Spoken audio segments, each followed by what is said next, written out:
I stayed up for weeks at a time, you know, to a point where every time I was doing a fix, I was hallucinating, but it just kept going. You're just killing yourself to feel alive. My addiction would cost me anywhere between $250 to $1,000 a day. You know, I started out smoking weed, hash, and drinking, and doing the occasional acid to, once I hit the street in Montreal, you know, then it was the PCP. Eventually I started doing coke.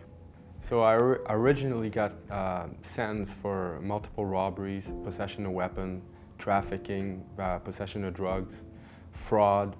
My sentence turned out to be 14 years. When I got out of prison, I was hopeless. And I just accepted that I was gonna die an addict. You know, there's times where I was so desperate to get high and I had no money. I haven't eaten or washed in a long time. And I remember walking on the street, and you know, it's like early morning and you know, the birds are out but nobody's up yet. But at this time, I'm sincerely wanting God to just kill me. When those moments happen, it only takes one fix to get you started again. And then, you know, the mental obsession and the craving restarted again, and then all of a sudden, it's like a brand new world. You know, you just gotta keep going. My birthday is January 21st. And when I came into the recovery house, the 2nd of January, I told my partner, I'm like, listen, I'm coming here against all odds and against my will, but I'm coming here, you know. I told her that on my birthday, I'm gonna get high. And that was the plan. So that's 19 days later. And but as I'm working the program of recovery, you know, as my birthday got nearer and nearer, I started saying, well, you know what? Maybe I don't need to get high this week, you know, let's push it off next week. And, you know, and I did that a couple of weeks.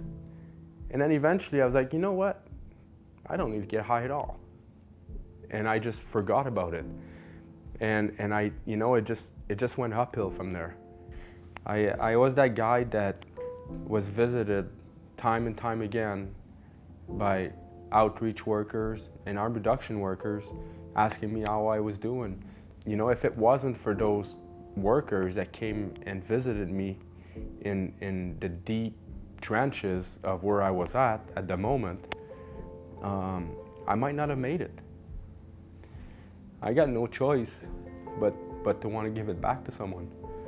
I want to recognize my teachers and all the staff of Stenberg. You guys went out of your way to make sure I would succeed, and I wouldn't be here without you.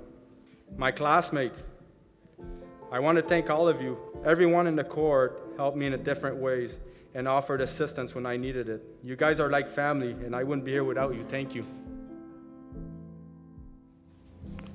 You know, I love my job.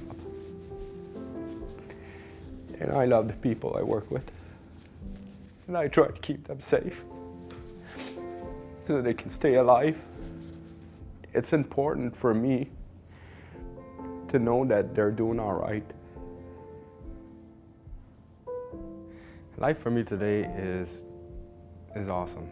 You know, I'm getting married soon.